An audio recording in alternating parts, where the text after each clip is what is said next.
Hey everybody, Alyssa here from Greenlight Messages. And Ariel from Maven Unmasked. And welcome to Mystic Mystic Minds. Minds. Yay. So this is our third episode. And today we will be talking about shamanism and what is shamanism, some different tools, some hallmarks of shamanism, our experience. I'm so excited to be doing this today because Alyssa has a lot of experience to share. And whenever I, have a question about shamanism or anything related, in that vein, she's always my go-to person, and I highly value and trust her opinion. So excited to hear her thoughts on a lot of these things. Thank you. You're welcome. Yeah. So shamanism, it is a huge subject that is really hard to define, to be honest with you guys. And Sandra Ingerman is a beautiful, beautiful soul that has helped kind of bring more light to what shamanic practice is and what the world of shamanism is to us more of the Westerners that we are, with our limited understanding. So she had a beautiful quote that we had found that I felt was just like on point with what it is, and Ariel's going to share that with you guys. Yes, I wanted to share it with you all. It's from her website, which is just sandraingerman.com. Ingerman is spelled Ingerman. She's amazing. Okay, so she says, shamanism is the first spiritual practice of humankind which dates back at least 40,000 years. Some anthropologists believe it goes back more than 100,000 years. The core method in shamanism is the shamanic journey. The shamanic journey is a way to access spiritual information by traveling into non-ordinary reality and to engage with helping spirits, compassionate spirits for direct revelation, to answer questions and receive healing help. That's perfect. I really agree with the fact that shamanism at its core is like our oldest form of, I don't know if it's like we would say religion, but it's just our oldest form of trying to understand the world around us. And we as humans, we used to look to the stars for direction. We used to look at nature as our teacher, and that's what a really big principle of shamanism is that everything is life, everything is alive, everything has something to teach you. And the part where she's talking about the shamanic journey being the major principle of that, I agree with that as well, because the journey is what takes you to that realm of the subtle energies and to, I believe she said, non-ordinary reality, which would be like the Aborigines would call that the dream time, or some of the different cultures will call that the upper world, where you would meet your holy beings, your ascended masters, your angels. You can even meet loved ones up there, or the lower world, which is a lot of the time where you will meet your power animal or your teachers. I mean, you have these different realms that are in an energetic space that are compassionate beings that do want to share and help you. And a lot of the time, the shamans have been the healers and the mystics and the, trying to find the right word for it, like the doctor of the tribe. They've been that person that you go to for healing, for understanding, for can I eat this? Is this plant safe to eat? Is this berry safe to eat? Where should we hunt for our food? Where should we forage for our food? It's always been the shaman has always been, or the medicine man or medicine woman, depending on the culture, that's always been the person to help bridge the non-ordinary reality with the ordinary reality to help give a greater understanding of what is going on in the world around you and help you bring more understanding to your life and to live. So yeah, I would definitely agree. For me, I think shamanism goes back to the primal energies of man, where we had no choice but to work in union and in harmony with nature, from learning how to hunt and to forage, knowing which ways the deer would migrate, or whatever that kind of thing is, learning to live off the land. And I feel like that's kind of what shamanism started with as its core. I also feel like, or at least I've heard or read, that shamans, as you said, again, they're the bridge between worlds. They bridge that gap. They were the story keepers, the tradition holders, about our people and our legacy and our history, and the ones who, would foretell things. If you've ever seen Pocahontas, okay? Yeah. Pocahontas. It's on Netflix right now, by the way. I love that movie. It's my favorite. It's a good movie. Okay. And the shaman or the medicine man, they're talking about, the what do I call them? Not the pioneers. I don't want to say the white man, but okay, the white man. You just say it. We know what you mean. Coming to the new world, and the tribe is gathering. The elders of the tribe, and what do we do? And he, goes around and throws the tobacco in the fire, and these visions come to him. So that's the wise person in the tribe. I think they also determined like who was going to get married and things like that, didn't they? Yeah, they can like officiate all the partnerships and alliances, and yes. Your tribal elders would go to the other tribal elders to have the communion-ish, the gathering to discuss. And so I like that you talked about throwing the tobacco in the fire, because tobacco is very sacred. It's a very sacred herb, and different tribes and different cultures will use different herbs or plant medicine. And tobacco is just a big one. Cornmeal for the southwestern tribes is a very big deal. Some it's, juniper berries, juniper leaves. It just depends on the plant that's sacred to those people. And the offering is quite a big deal as well, because you're offering that up to the spirits. The smoke carries that prayer and those wishes and that intentions up to the holy beings. So the offerings is definitely a huge part of it too. Yeah. A show of thanks and a show of gratitude for sure. I wanted to ask you this kind of came to me, about how do you, if how a shaman was chosen or is chosen in the tribe. From what the little bit that I know, I feel like I've read that typically like the person in the tribe who may be seen as like the crazy one, or like the one who like now you would think maybe they have schizophrenia or something like that, like they would be the one that, oh, you are the shaman of the tribe, because they have that connection to it's almost like their soul is chosen, the spirits that they will. It is in a way, I guess, like our Western way to see it is like, the one that's a little bit like the black sheep of the family, or the one that's just a little bit different from everyone else. And, I don't know how each one specifically chooses, but I do know that, you are taken in if you seem to be having these abilities, you actually like kind of initiate under one for years and years and years and years and years. That's just, it's like you're growing into your life's work. And as Westerners, we don't have a specific tribe usually that we get accepted into. So we have these teachings from tribes that we can get some learning from, but a lot of the time they want to keep that very sacred to themselves. It's a very special thing to them, as well as like they're very big with community. So if one person in the tribe is, I'm going to say tribe as just meaning like all the people. Yeah, if there's one person who's ill, the whole tribe is ill. There's something where it's like everyone is seen as being a whole unit. Everyone contributes. And the thing is like a lot of people get this idea that like, shamans don't have any other, or the healers, they don't have any other activities that they do, but they also do like hunting or sewing or cleaning, or like they're also equally a part of the tribe in a way that is more of an earthly need. So taking care of, hunting, feeding, it's not just the mystical and the magical side, it's also that ability to contribute in other ways.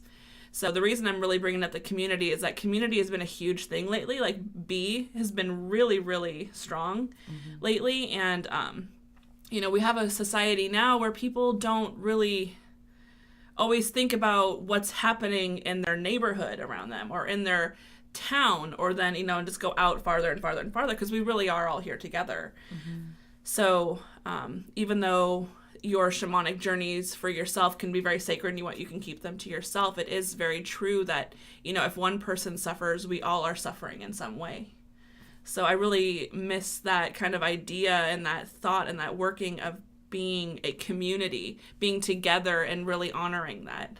If you're hurting, then everyone's hurting in some way, because there's less peace in the tribe. Something is wrong within the tribe. So, sorry, I forgot where I was going with this. Just started going off on a tangent. But it's a very beautiful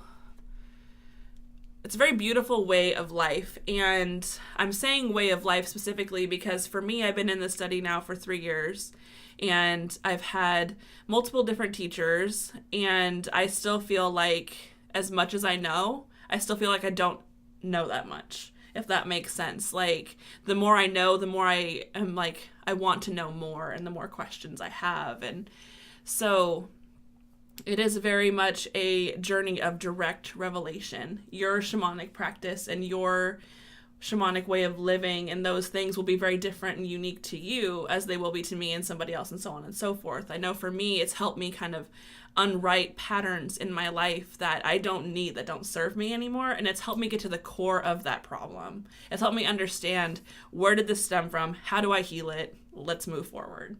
So it's quite beautiful. And it's definitely it calls to the people who are the mystics, who are the psychics, the mediums, the tools of divination, the readers that use the tools of divination. It's always kind of been one that it calls to the ones of us who are already a little different and eccentric. So, if you are feeling like this may be something you're interested in, please, look into it more. Sandra Ingerman's a beautiful teacher. I have had multiple different teachers. I have studied under Carolyn Kenner. I have studied under White Star Lino Alalunas, and I have also studied under Mary Turtle Rooker. So I've had 3 different teachers, and they've all taught me something very different, and their understanding, and then they teach that and move forward. And they've all had different teachers, some similar teachers, but they all have their own spin, their own flair, and their own expression of what that is. So mine will be very different from sorry, I have a ringing in my ear now. Mine will be somewhat different from everyone else's, but somewhat similar as well, because like Sandra had said, the shamanic journey is kind of that key principle, because that's really what the shamans do, is they make that bridge. So you're going in, say, I'm journeying for you for something that you have a concern about, and I'm going to go in with my guides, and I'm also most likely going to meet up with your guides and then go where we need to go to find out the answer to your question. And there really is no you can't go in with an assumption of where you're going to go, if that makes sense. Like, you just kind of have to work with the animals or the beings that you trust and go with it, because it's not always like sunshine and rainbows. Sometimes you can encounter things that are unpleasant, but when you're trying to unwrite a pattern or you're trying to work through something, you usually have to encounter something that's kind of gonna suck to get there. So that was beautiful. I think her quote was perfect. Mm-hmm. So I agree. Yeah. I know for me it's been an awakening of more of the authentic person of who I am on the inside, the more of that authentic soul of who we are.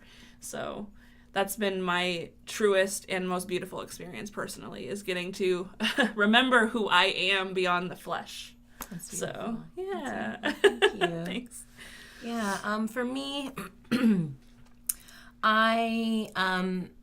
I think back about possibly what my journey with shamanism could be, or where it started, I go back to Pocahontas. I just remember being a little girl and always and I think this is just part of children in general, being so connected to nature around you, wanting to touch and explore and to feel and discover. Yeah. And remember, I was talking about that primal energy, just human nature. I feel like children still very much have that. Just being so open. And open with your consciousness as well. But I just remember being the little girl who, didn't really, play with the other kids very much. And I would walk around the blacktop and talk to the leaves and, let the caterpillars crawl on me or, sit and talk to the trees and very much like colors of the wind and like all of that. So, and always being very connected to animals. For me, I think, that's probably the core of it for me. I was always the child watching like National Geographic and Discovery Channel, and I know so many random animal facts. And as my journey has progressed to now and noticing the different messages from animal spirits and animal helpers, because I have that background, it helps me to connect to them more and have just a deeper knowledge of what possible messages they're trying to bring to me. Yeah.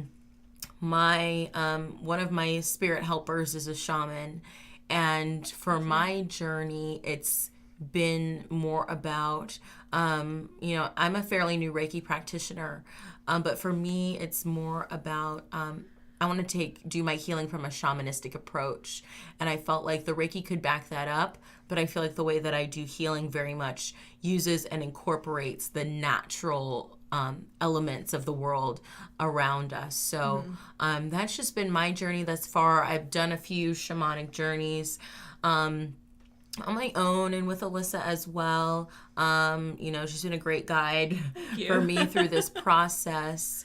But I think, and some of the hallmarks of spiritualism, of shamanism, that we'll talk about later, have really popped up for me before I even kind of really knew what shamanism was, to kind of make that connection. So I feel like that connection has always been there. I'm just at the very, very tip of the iceberg and exploring it. I'm just waiting to find my teacher over here. I feel like I'm still up at that tip of the iceberg with you. It's, going back to the, shamanic journeying, it's, it really is that fundamental piece, and some tribes will actually use plant medicine. They will use peyote. They will use ayahuasca. They will use some sort of altering substance, and it's not always necessary. Some tribes do. I don't think all tribes do. This is my personal opinion, but I don't think it's necessary, especially when you can get into that receptive state with rattles or drumming. The Siberian shamans will have bells on their drums. There's different things to get you into that brainwave altered state. So let me tell you a little bit of a difference between like a shamanic journey and like meditation. So meditation, in my opinion, is much more of a calming of the mind. It's a calming, it's a centering, it's a welcoming in that silence and just being present. Whereas a shamanic journey is very active. Yes. It's much more like, you may be sitting there physically, but in your mind's eye or what you're hearing or what you're feeling is just like, you could be running through the forest or flying in the sky, or it's a turning very into an animal. Yes, transfiguring happens. Transfiguring happens. And it is like, I know for me, when I first started meditating, when I was like, I think like 12 or 13, like you started meditating when you were 12. Yeah. Aww. It was very hard for me because I was like, the silence, I can't just sit in the silence.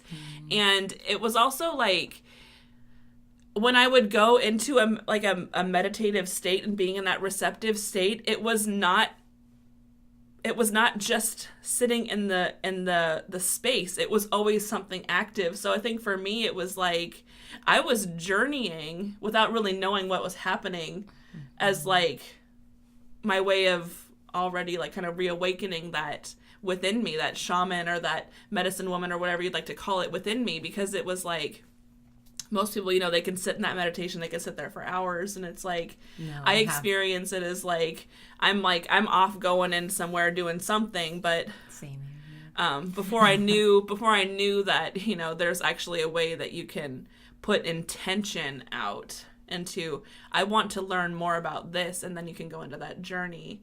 So my meditations have always kind of been like a journey. I don't know if you've experienced that. I would say the same now that you're bringing this up, because even if I do, you know, a meditation, they're always showing me something.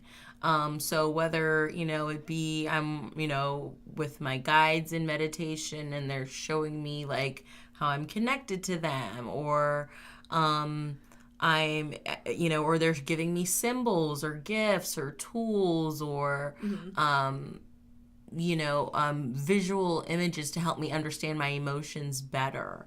Yeah. So I definitely feel like that's something that always happens, or I'm like in another place. I'm in my special place. Yeah. You know, there's a place that I kind of go to where I always like start, and now it's gone a little bit deeper than that. Yeah. I think. You know, as time has evolved. But I would say my meditations are always pretty active. I have a hard time just sitting in the silence with my breath, because something always comes regardless. I think that's part of being like, you might have that as well out there.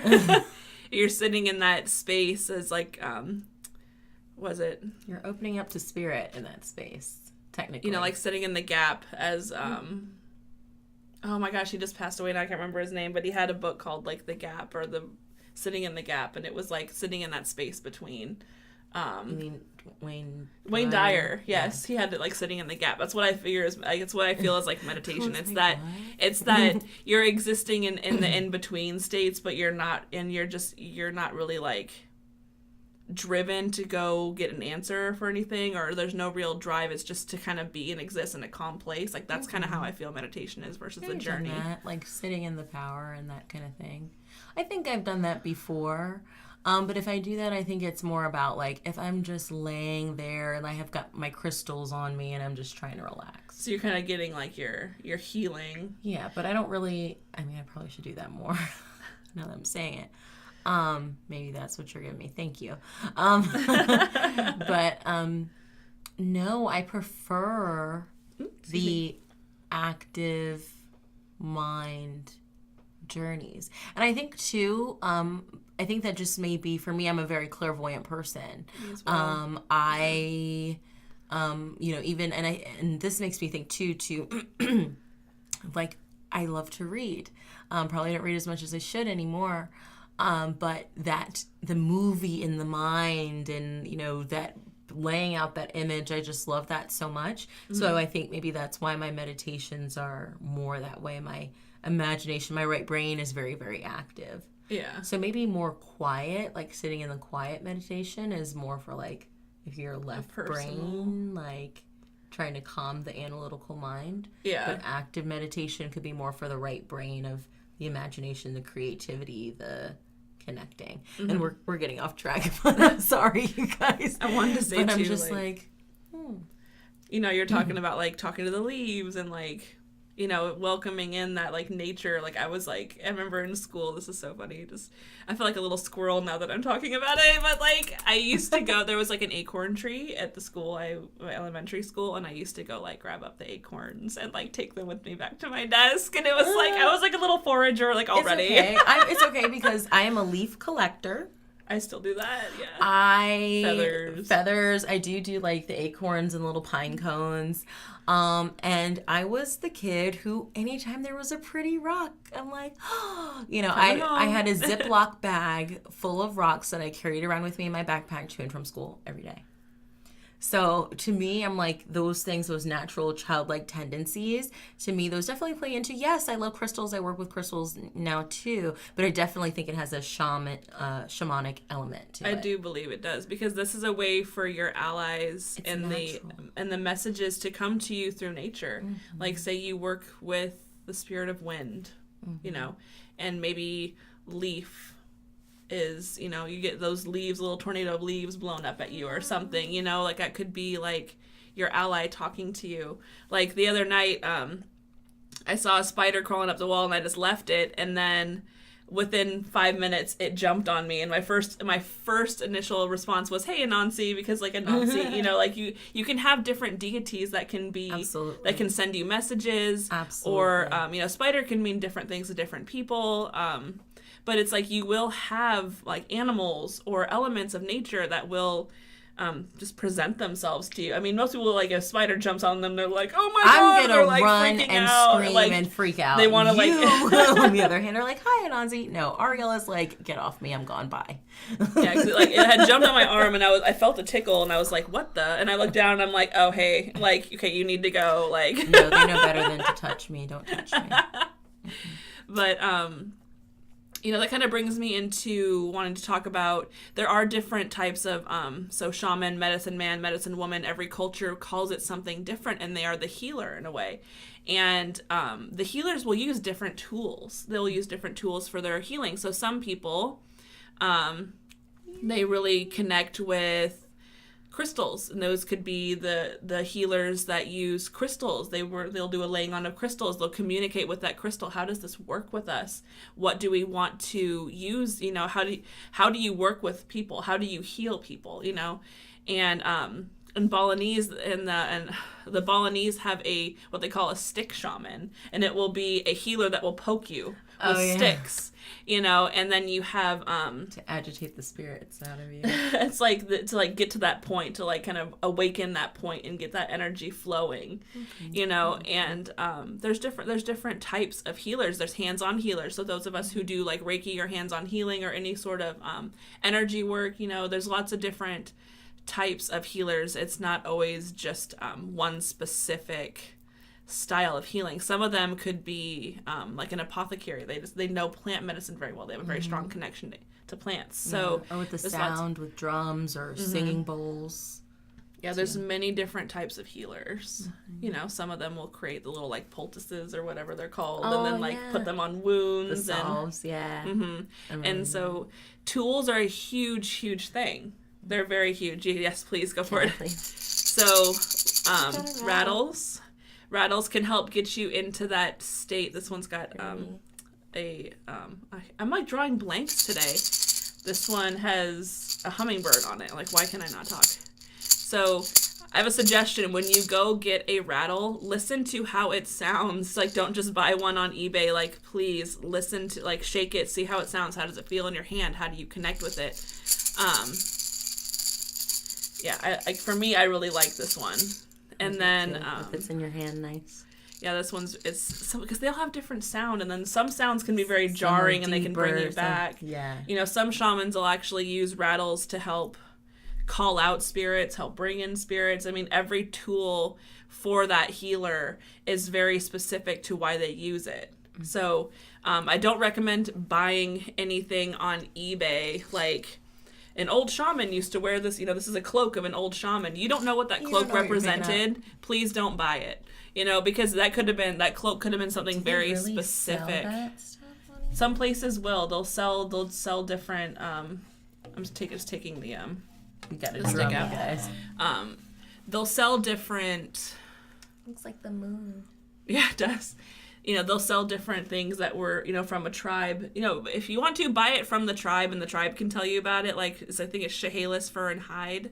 You know, they make stuff, and they bless it, or they put the animal spirit into it. If it's, you know, a skin, you know, they do something where, you know, they kind of help bring the blessings of that spirit into that, and they also use everything from that animal. That's one of the big things with a lot of Native American tribes and other cultures, is that when they kill an animal, they use everything. They use the meat, they use the bones, they use the sinew, they use everything, and there's a blessing and there's a sacred ceremony to that. And so everything that a shamanic healer or practitioner has is sacred, and it has a meaning, and it does something. So, you know, tools are a very big important piece of that. This is a synthetic buffalo drum. Can you bang it, please? This is I haven't found a drum yet that is like a real animal skin that I feel super connected to, but I like the sound of this one. And this is for me, when I go into a journey, I can go into a journey with drums, with rattles, with didgeridoos. It just kind of depends on. It's almost like a sound that's hypnotic. Speaking that gets you into that state. Yes, this is my didgeridoo. that I am still learning how to play. I am not very good at it. Yeah, it's very hard to right now, so you don't laugh at me, but it's beautiful. Thank you. So it's very hard to play. So that didgeridoo is very Aborigine. Australia. I know that. Down under. Yes, I love Australia. I've never been there, but I love so much about it, and I know that the didgeridoo is traditionally a man's instrument to play. So. Yes, it's made from hollowed out either tree trunk or branch that they stick into a termite mound, and the termites eat out the inside, and That's then really cool. they shape it up and use it. It's so, and I say this all the time, if you ever have the opportunity to go to Australia, go. It will be the most amazing, beautiful trip of your entire life. Off my soapbox. I know that you went, and I'm like, I don't get to be as culturally world traveled at the moment, but I loved it. Yes, there's different tools, and I love the sound of the didgeridoo. It's one of my favorites. It just calls to me, and so shamans have the different tools that are very specific to them. So Ariel's gonna hold up my feathers here. So the feathers, they speak of the winged people. These are the beings of the sky, and feathers are also a way they wave your prayers and your wishes up to Great Spirit or to where you are sending them. So, offerings and smudging and things like that with sage or with Palo Santo, each herb and each smudge has a specific meaning. So a lot of the time, when the natives are doing their smudging, it's not just like a stick of sage. It's like a bunch of loose herbs, loose plants, and each one has a specific meaning. It's, a lot of the time it's a clearing and a blessing. Mm-hmm. So, but the feathers help kind of carry that up, and everything has its own specific purpose. A lot of the times you'll see different animal skins, like these are rabbit. And I have a caribou behind me here.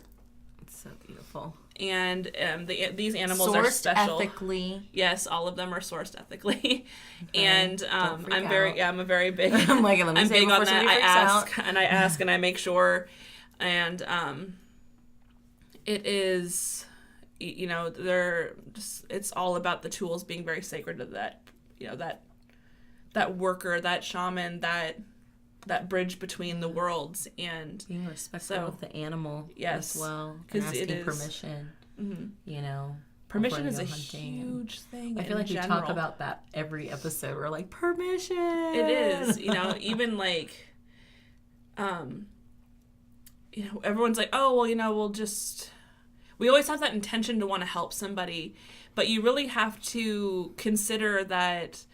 You have to go beyond asking that person's higher self. I will not do a journey for somebody if I don't have expressed permission from that person. I will not do a healing on somebody if I don't have expressed permission from that person, or a reading or anything, because it is very much I'm going into someone's like book of them. I'm learning about this person. I'm reading into their energy. It's a very personal thing. You could be tampering with their free will.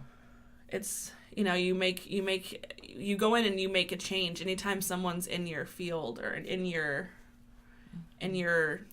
life at all. They make a change, whether it's good, bad. It's always something. It may even be like a nullified thing where it's like kind of neutral, but it's still like it changes something.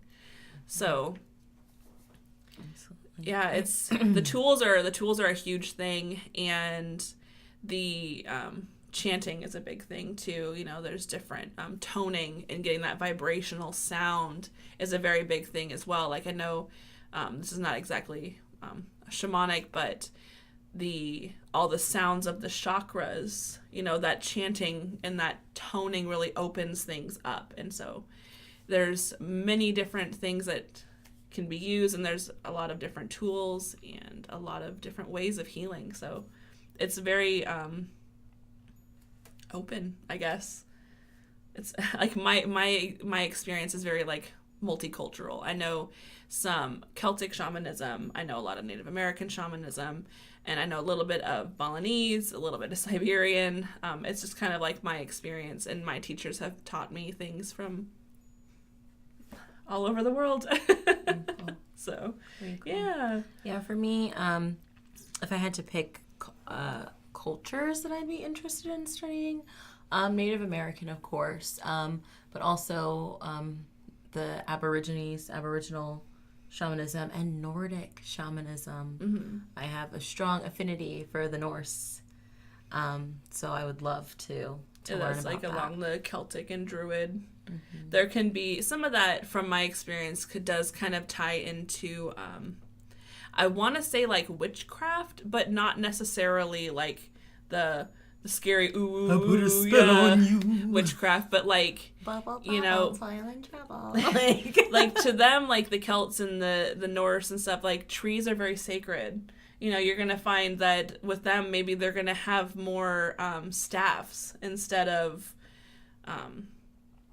you know, rocks or something. You know what I mean? Like they're gonna have different things. Region that they're Yes, in. and like certain places will be more sacred, and certain, you know, it's just like every culture is a little bit different, and so that's why I feel like with the tools, it's going to be what's sacred to you, what you feel drawn to, and what means something to you. So it's not always about just buying what you like. It's buying what you feel that connection to, buying what resonates within you. And that's kind of how you build your toolkit. A lot of the times there's plenty of things that I still have that I won't show because they are very sacred and they only come out for healing. So but I just wanted to give some examples here with like the feathers and the drum and the rattle and the furs. Like there's certain things that are common. Yeah, some tools. interwoven common elements throughout. Yeah. Because again, shamanism is working with nature at its core. Mm-hmm. You know. It is that kind of, I don't know a single person that's got into shamanism that doesn't have that kind of remembrance or reawakening of the unity in everything. Like for me, I was just like, it's been so profound of how much I'm realizing more and more of how everyone's all connected, and how the flesh is just very beautiful. Our bodies are beautiful and incredible, but we're also very fallible and like very I don't know how to describe it. It's just the remembering that everything is connected, you know, like feeling the wind in your lungs. You're now one with that wind, you know, like, you know, when you eat something, you're one with that plant, you know, like the food chain. Yeah. All of that, it all connects. Yeah. It's all very like, we're all in, like, when I say we're all in this together, we are all in this together. Like, just my guides have been telling me a lot more about just the unity and the community, and just everything has been shown up lately that way. That is just like, for me, it's just been a lot of unwriting that Western idea of that I need to be all about me and all about the money, and I have to have the bigger house and keeping up with the Joneses and all that like separateness. It's more of like, we're all one.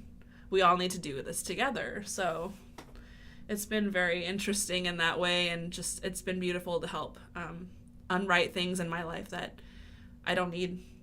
They weren't serving a purpose, they were just causing me harm. So we all have something like that. You know, we all have something that's like, whether it's negative self-talk, like, you know, oh, I hate how big my gut is in the mirror, or I hate how big blah, blah, blah, blah. And it's a lot of unwriting of that. Just honestly, that crap you don't need. You don't need it. How is it serving you of any good? How is it making you a more peaceful person? How are you bringing your light into the world when you're constantly dimming it by insulting yourself? So a lot of it is just that unwriting, that just remembering, and that like reawakening of that primal, like, we're all connected. The wind in my lungs, the carbon of my body, you know what I mean? Like, everything is connected. So, yeah. So let's talk a little bit about soul retrieval and soul fragments. Okay. So these are usually caused by trauma. So everyone has trauma. I've never met a person who doesn't have some sort of soul loss or soul fragment from something happened in their life. It could be in this life, it could be in past lives. Your soul doesn't, like, I'm trying to figure out how to describe this. Because everything is energy, not everything is always solid. You know, the energy around us can be like the air in our lungs. We can't see it, but it's there. It's still a substance. It's still energy. And your soul is like that. It's like an essence. And I believe Carolyn Kenner, my teacher, talked about being like a soul essence versus a soul fragment, because when you think of a fragment, you think of something splintering off from something solid. And it's more or less like a glass of water. A little bit of that glass of water has now become something else. And you're calling that back to its wholeness. So it's not that you are not whole in who you are. It's just that this piece can be, it can be hidden within you, that you have somehow locked away. It could be something that happened traumatically, car accident, or something. Think of like PTSD and like flashbacks and stuff like that. Yes, or at least that's how I've experienced it for me. Yeah. There is soul loss there. It's soul loss usually happens when something just so traumatic or something very hard to handle happened, and you somehow disassociated from that to protect yourself. Yes. So it's something that it's not some. I feel like lately a lot of people are like, yes, I want soul retrieval, but it's not always a beautiful experience. It's not nice. Your soul essence wants to always be whole. It always wants to come home. But there are times that to bring that back, sometimes we have to reopen that door a little bit. Mm-hmm. So even if it's just like, I acknowledge that situation happened. You don't have to relive it, but you have to still like acknowledge that trauma had happened, to kind of help, and from my experience, to help reincorporate that piece back in. And sometimes with soul retrieval, there does need to be extraction. Sometimes there's something that's in that place. If you want to think of it like a fractured piece off of a whole, there could be something else in that place. Sometimes you have to remove to integrate. And it's not always pleasant. It's one of those things that it's you will feel better, you will be better, and you will feel better and be more like whole feeling. But it's not always something that can come just like pleasantly. Sometimes you have those reliving or that rememory, or like something has to be released within that trauma to then help incorporate that piece back. So I know a lot of people out there are like, oh, I want soul retrieval, but there's, if we think of it like we've had the analogy before with the cup, we have those little like swish cups for when you're brushing your teeth, and you have like a mug, then you have a glass, and you have to be able to release enough to then also be able to incorporate more of that soul essence, those soul fragments. So you're still beautiful in who you are. You can still live your life the way you do.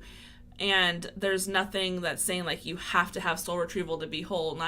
You're not incomplete or, less of if you don't have a soul retrieval. But it does help you incorporate and take back power, or take back part of your soul essence, or kind of help you come into a more of an alignment, I guess would be the best way to describe it, from things that have happened in your life that you may have, that may have been traumatic, or that you may have had some disassociation from. Sometimes things happen to us as kids, or, and we somehow in our mind, we've, like you said, we've walled it off. We've done something to protect ourselves from that. But sometimes you have to like be at least like acknowledge that had happened, even if you don't want to relive it, to help open that door again. In my experience, some people may experience that differently, and that's okay. You can have soul retrieval without being aware of what soul piece is coming back. So if there is an experience that it could be like from a past life, maybe you're not going to have much recollection of that in this life, but there was a piece that can come back, and that you're able to receive, and so we can bring it back as the shamanic healer. So not every time will you know exactly the scenario or have a remembrance of that scenario, but you can still incorporate those pieces back. So a lot of it is, it's something that happened to you where you had something traumatic happen to you. And so it's a piece that was lost from that. Like, example, if someone lost a limb, and that would be like a soul loss of that limb. The body remembers what it was like to have that limb. Now it knows what it's like to not have that limb. So that, is just an example of some way you can bring back some soul retrieval. Yeah. Cool. Yeah. So let's talk about psychopump work and exactly what is that? Psychopump work is, the best way to describe this, a filtering out a muddy pond. So you're cleaning out the mud from that water. You're taking something and you're getting it as clean as you can. So psychopump work is usually done when people, like, let's give you an example of natural disasters. We've had the hurricanes, and we've had Hurricane Harvey, and then we've had Hurricane Irma? Irma and Maria. And, yeah. Why do they all have names? Anyway, it's, people that land, people that have died in that kind of way can sometimes, they can get stuck, I guess. Well, not that they don't move on, but that there's a certain amount of energy that's left in the land after something like that happens. From processing the trauma. So kind of like the soul fragments, to protect the self from that trauma. Part of you may dissociate. And in the dying process, let's say like a bomb went off or something like that. The shock to the body, the soul will leave the body before the body will feel the physical shock and pain, but the trauma of seeing it or the impact or whatever, part of you may disassociate from that. The soul most of the soul, I guess you could say, will leave and move on, but there's still that trauma that residual energy that remains. In the land or in the house or, in the tool or whatever it is. Yeah, so psychopump is basically like, the best way to describe it would be like a filter. You're like filtering out and you're cleaning it up. You're cleaning up that energy. So a lot of psychopump work gets done with natural disasters. You kind of help the confused, help the confused souls, or you can help the land itself, but it's almost like a detoxing of energy for that. You're clearing that space and that those people, and a lot of the psychopump work that I have done has been of natural disasters, helping souls that have been in a natural disaster and helping them kind of clear the confusion and cross over, or just kind of clearing up the land. I just think of it a lot like it's just like a filter. You're just kind of helping clean up the junk and transmute the junk where it needs to go, send the junk where it needs to go, send the good where it needs to go, and just clean up that area is the best way I could describe psychopump. And a lot of people get super excited, like you're talking about, like haunted places. Like a lot of people get super excited to go to these haunted places, and they don't always know what's a spirit and what's an energy imprint. Right. And haunting. Yeah. So like psychopump can kind of help clean up both of those. It can help clean up the land of that, like someone who comes up, they wake up in the morning and they go make their coffee and they have the same routine every morning. They've kind of created this loop of energy. And, that can be an energy imprint that you could psychopump out. Or there could be someone who has voluntarily decided to stay in a somewhat earthbound energetic plane, and you can help them cross. Because sometimes people, like, they do just need to be heard, or they do need to give a message, and a lot of it is like, I want to see my daughter graduate, so I'm just going to wait until that happens. So psychopump work is one of those, I don't take it lightly. Like, same with soul retrieval. They're very, they can take sessions and sessions and sessions to do, and it's a very, very tiring experience. And you have different, usually in my experience, you have different guides that work with different like they're like different specialists that work with different aspects of these forms of healing and energy work. So yeah, that's why for me, I just wanted to say quickly, I've struggled with the whole psychopomp thing because part of me feels like as a medium, shouldn't I be doing psychopomp work because I'm a medium? But then you have those people who will go into haunted locations, and as soon as they go in, they're like, oh, I'm going to escort this soul to the light. And part of me I take a bit of issue with that because I feel like, one, is it an ego thing? You know, for some. Two, is it my job? Is it my duty? You know? And three, I'm not the one doing it. It's their choice and their free will and spirit stepping in to help this soul, you know, move forward. But I always kind of feel like, who am I to just, you know, Joe Blow coming out of nowhere to this haunted location or whatever, and I'm going to escort this person to the light, and I escorted them to the light in 2 seconds and I'm done. So I do feel like that's kind of I feel like that's the way it's presented a lot. And I'm glad you wanted to talk about that. It's deeper than that. And sometimes it can take more than one session. It can take several sessions to do this. When you see a lot of these shows on TV, it's like you'll have the medium or whoever come in. They spend 10 minutes at the place. Oh, I've moved this person onto the light. And that's it. Not saying that's not possible, but it just feels kind of disingenuous to me. So. The souls... I guess from my experience, you cannot make someone in the world of spirit. You cannot make them cross over. You can invite them. You can bring in guides and say, you know, if you're ready to go, you know, the angel of death, you can go with him. He's not scary. He's there to help usher you over to the other side.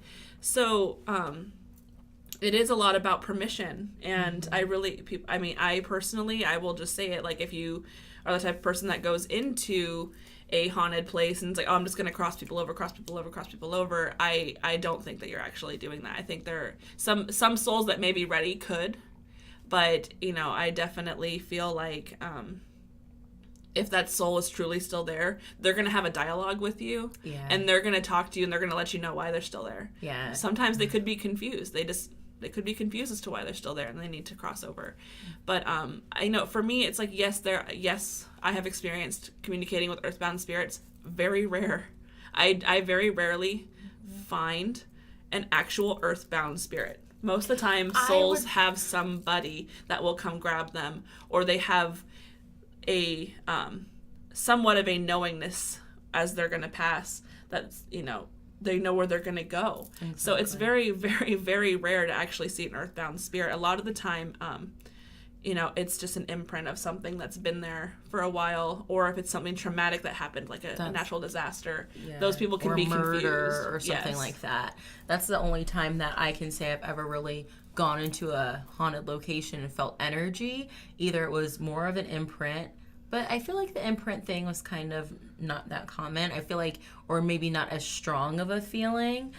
Typically, it would be if it's something traumatic, or if it's like a lower vibrational kind of energy. Not necessarily like just, I hate to use the term regular spirit, but you guys get the gist of what I'm saying by just saying that. Ivo Dominguez wrote a book called Spirit Speak. And he talks about what he calls shells, which is basically like the lowest form of human existence on an energetic level that can still be on the planet, but it needs a some sort of energy source to attach to. So that is very possible too. That, you know, you could have experienced these shells where it's like they're there, but they're not quite there. It's like there's an existence there, but they're not. They're not. It's not an intelligent haunting. It's kind of intelligent and unintelligent hauntings as well. I would say like the intelligent would be the one who that would like rap back to you, or like flick a light, or communicate in some kind of way where you're actually having some sort of back and forth. It's not like I'm watching a movie, right? Or versus like right here, I feel the energy is always just very heavy right here in particular. You know, just that particular area. So. And two, with working with the elements of nature and the elements of land, you do have land spirits.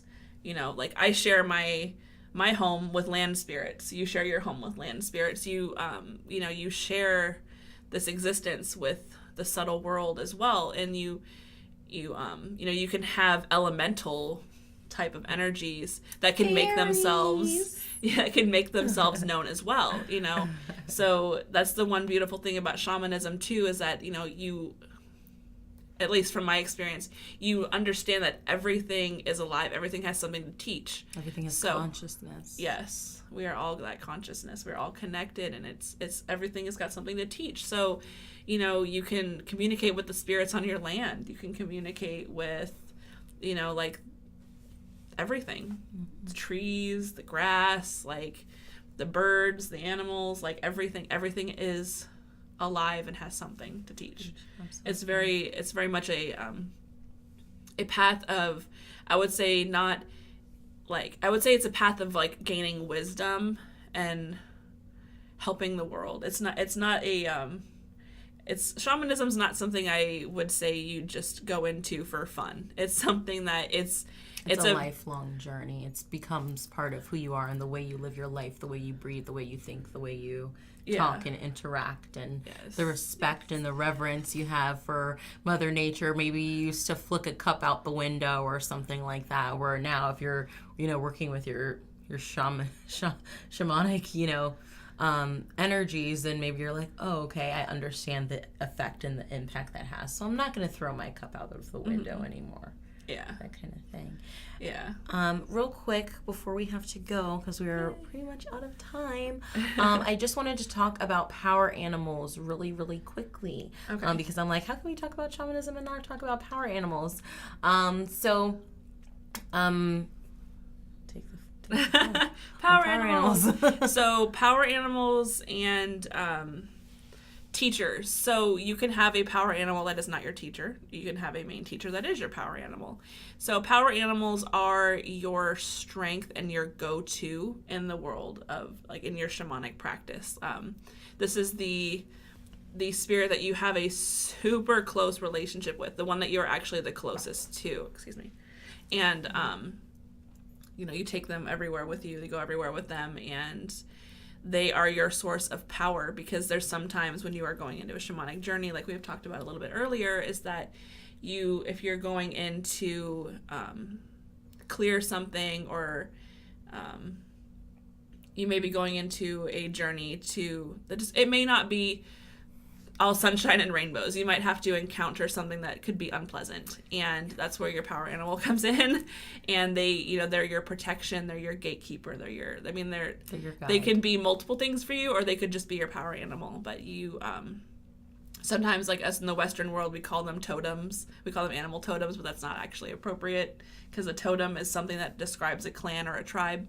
So it's the power animal. It's that animal, like a kin animal spirit that's special to you and works with you. And a lot of us have a lot of animals we have an affinity for. Yeah, they come and go. You may have an animal who just has a particular message for you. One time you get the message, they're gone, and then you have spirit animals who are with you your whole entire life.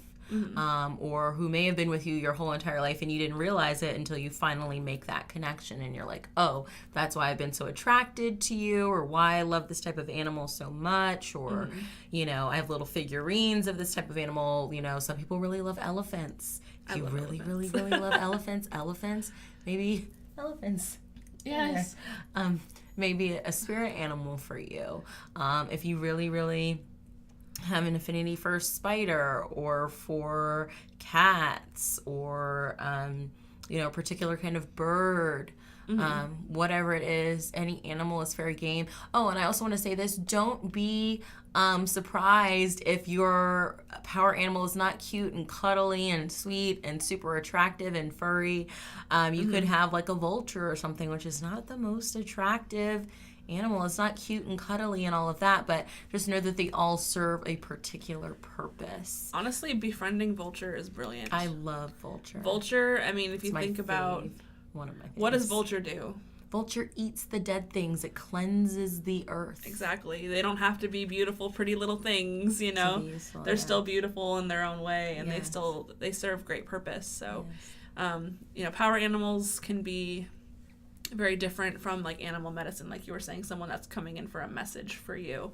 So, I encourage you guys actually to, you know, take a shamanic journey. Like YouTube has so many different, you know, kind of guided shamanic journeys to meeting your power animal. And, you know, just don't be afraid to ask too, are you my power animal? If you are, you know, show me your likeness multiple X amount of times, you know, throughout a certain time period. That way, you know, you can start building that relationship with them and start building in harmony and growing, because a lot of the shamanic practice is working with helping spirits, working with the energies in the subtle world, and you want to have those guides to help you. So you want to have them, they help heal you, they can help heal other people, and they'll just teach it's you amazing. Lessons.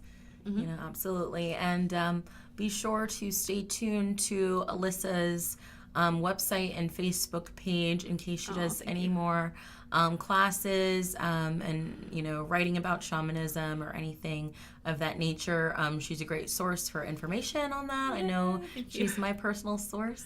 So I'll teach what I tuned. can.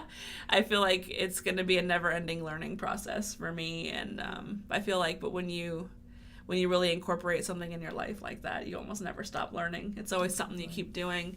And Monday messages, a lot of the time it'll be a channeling or it could be a journey. The crystal series, I'm doing the Learning and Working with Crystal series on YouTube. I do a journey to that crystal. Yeah, and I actually like go commune with, like, we'll call it the mother of that crystal. The deva. And I try to understand how that crystal works with us as humans, because as a healer, I do use crystals in my healing. So it's always good to learn more about some new ones, and then, you know, dive deeper into the ones that I already work with. And it's brilliant. There's a lot about shamanism out there. This is a subject we could talk about for hours and hours and hours. So yeah, definitely. But if you've stuck with us this long, yay, congratulations. And on my website too, mavenunmasked.com, I do have some blog posts about different spirit animals and what it may mean if this animal keeps crossing your path. So I try to, you know, add at least one spirit animal a month, just to kind of build the dictionary, the vocabulary. So be sure to check that out. But thank you so much for watching. I'm Ariel. You can find me at mavenunmasked.com, and on all my social media is under Maven Unmasked. And I'm Alyssa with Greenlight Messages, and you can find me on all my socials as Greenlight Messages, except Twitter. But I will leave the link below for Twitter. Awesome. Yes, all of our links can be found below. If this fits your vibe, be sure to like, share, and subscribe. Yay. And we will see you next time. In October, we will be talking about spooky things. I love it. And I'm so excited this October baby is ready. So be sure to stay tuned, you guys. But thank you so much. The veil's getting thin. All right, bye, guys. Bye. Take care.